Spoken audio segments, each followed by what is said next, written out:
आपने शुभकारिणी सफला एकादशी का वर्णन किया। अब कृपा करके शुक्ल पक्ष की एकादशी का महत्व बताइए। उसका क्या नाम है, कौन सी विधि है तथा उसमें किस देवता का पूजन किया जाता है। भगवान श्री कृष्ण ने कहा, राजन, पौष के शुक्ल पक्ष की जो एकादशी है उसे बतलाता हूँ, सुनो। महाराज, संसार के हित की इच्छा से मैं इसका वर्णन करता हूँ।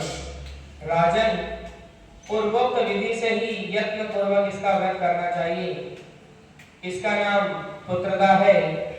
यह सब पापों को हरने वाली उत्तम तिथि है। समस्त कामनाओं तथा सिद्धियों के दाता भगवान नारायण इस तिथि के अधिदेवता है। चराचर प्राणियों सहित समस्त त्रिलोकी में इससे बढ़कर दूसरी कोई तिथि नहीं है। पूर्व काल की बात है, भद्रावतीपुरी में राजा सुकेतुमान राज्य करते थे। उनकी रानी का नाम चंपा था। राजा को बहुत समय तक कोई वंशधर पुत्र प्राप्त नहीं हुआ। इसीलिए दोनों पति पत्नी सदा चिंता और शोक में डूबे रहते थे। राजा के पिता उनके दिए हुए जल को श्वास से गर्म करके पीते थे। राजा के बाद और कोई ऐसा नहीं दिखाई देता जो हम लोगों का तर्पण करेगा। यह सोच सोचकर पिता दुखी रहते थे। एक दिन राजा घोड़े पर सवार हो गहन वन में चले गए। पुरोहित आदि किसी को भी इस बात का पता न था। मृग और पक्षियों से सेवित उस सघन कानन में राजा भ्रमण करने लगे। मार्ग में कहीं सियार की बोली सुनाई पड़ती थी तो कहीं उल्लुओं की। जहां तहां रीछ और मृग दृष्टिगोचर हो रहे थे। इस प्रकार घूम घूम कर राजा वन की शोभा देख रहे थे। इतने में दोपहर हो गया। राजा को भूख और प्यास सताने लगी। वे जल की खोज में इधर उधर दौड़ने लगे। किसी पुण्य के प्रभाव से उन्हें एक उत्तम सरोवर दिखाई दिया, जिसके समीप मुनियों के बहुत से आश्रम थे। शोभाशाली नरेश ने उन आश्रमों की ओर देखा। उस समय शुभ की सूचना देने वाले शगुन होने लगे। राजा का दाहिना नेत्र और दाहिना हाथ फड़कने लगा, जो उत्तम फल की सूचना दे रहा था। सरोवर के तट पर बहुत से मुनि वेद पाठ कर रहे थे। उन्हें देखकर राजा को बड़ा हर्ष हुआ। वे घोड़े से उतरकर मुनियों के सामने खड़े हो गए और पृथक पृथक उन सबकी वंदना करने लगे। वे मुनि उत्तम व्रत का पालन करने वाले थे। जब राजा ने हाथ जोड़कर बारंबार दंडवत किया, तब मुनि बोले, राजन, हम लोग तुम पर प्रसन्न हैं। राजा बोले, आप लोग कौन हैं, आपके नाम क्या हैं तथा आप लोग किस लिए यहाँ एकत्रित हुए हैं, यह सब सच सच बताइए।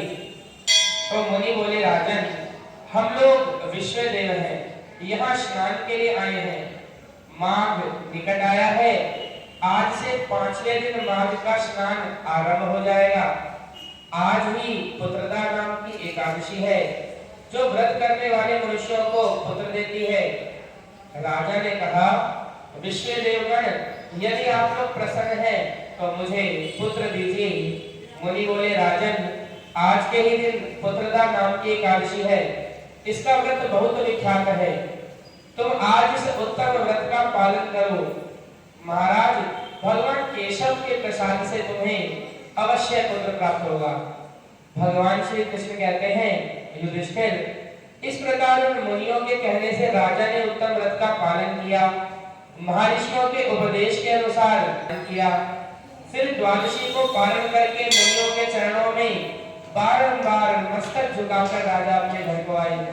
तदंतर परमात्मा प्रसन्न हो गए और रानी ने गर्भ धारण किया। प्रसव काल आने पर पुण्यकर्मा राजा को तेजस्वी पुत्र प्राप्त हुआ, जिसने अपने गुणों से पिताजी को संतुष्ट कर दिया। वह प्रजाओं का पालक हुआ। इसीलिए राजन, पुत्रदा का उत्तम व्रत अवश्य करना चाहिए। मैंने लोगों के हित के लिए तुम्हारे सामने इसका वर्णन किया है।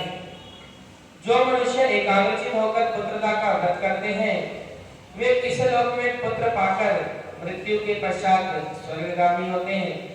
इस महात्म्य को पढ़ने और सुनने से अग्निष्टोम यज्ञ के समान फल मिलता है। बोलो बांके बिहारी लाल की जय, बोलो राधा रानी सरकार की जय। हम सभी को एकादशी का व्रत अवश्य ही रखना चाहिए। 5 ज्ञानेंद्रियां, 5 कर्मेंद्रियां और 11वां हमारा मन, इनको वश में करने को ही एकादशी कहते हैं। एकादशी का व्रत करने के पीछे अनेकों वैज्ञानिक कारण भी हैं। जो लोग एकादशी के व्रत करते हैं उन्हें कैंसर जैसी बीमारियां नहीं लगती, अनेकों प्रकार के रोगों और दोषों का शमन होता है। तो श्री कृष्ण की प्यारी एकादशी का व्रत हम सभी को अवश्य ही रखना चाहिए। बोलो बांके बिहारी लाल की जय। जय श्री राम।